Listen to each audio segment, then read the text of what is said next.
combines, they continue to roll in the fields this fall. Crop insurance providers calculating projected harvest prices for insured crops. Well, Brooks York with AgriSompo joins us now for more on that process. Brooks, always a pleasure. Good morning to you. So where do things stand as far as primary commodities?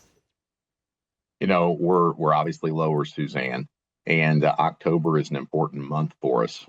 We've got two primary averaging periods. We call them discovery periods on the calendar. One is in February. The other one is in October for most of the United States. And so what we do is we take a projected price, and from that and the farmer's yields, we look at a revenue guarantee. At that point in time, they kind of choose where they want to be. But right now is kind of our comparison discovery period. So to give you an idea, corn early on in the year, we were at $4.70 per bushel. Right now, with about 10 days left to go, actually 9 days left to go in the averaging period, we use December futures, we're at $4.19, so significantly lower. On soybeans, a lot of the same trend. We were at $10.54 for November soybeans back in February. Right now, we stand at $10.18 with a few days left. To give you an idea on cotton, we were at 69 early on in that projected pricing period. Right now, we're at 64. So a decline across the board in price. So when you look at these prices applied to crop insurance, what are we talking about here? So essentially, it's a combination. Most of the policies that farmers have across the United States are revenue based. So we establish a revenue, an average revenue per acre.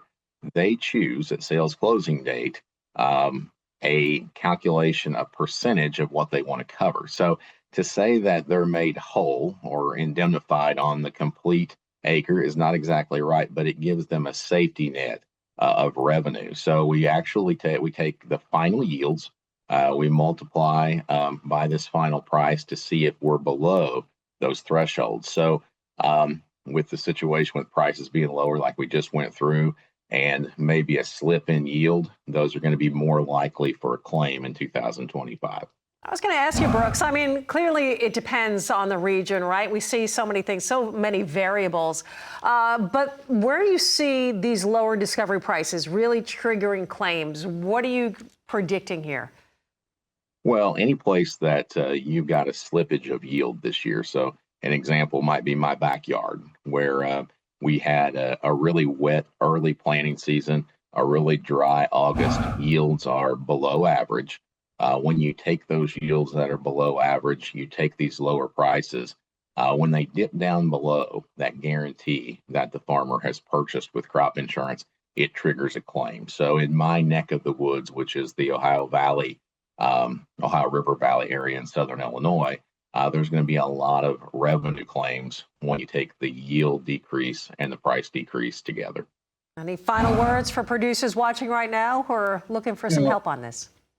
Tough times, from a marketing standpoint, look at the carries in the market. If you're fortunate to have bins, if you're fortunate enough not to have to turn that crop into cash quickly, use those carries to your benefit. Crop insurance season is going to be right upon us for 2026. One Big Beautiful Bill Act has brought a lot of changes. I think some beneficial changes will probably change the game a little bit when we make those same decisions we made in 2025 for the 26 crop. So we want to study those. We want to make sure that, we're on the cutting edge of getting the right product to match the risk package that you want. Absolutely. Great advice as always, Brooks. Thank you so much for joining us this morning. That is Brooks York with AgriSompo.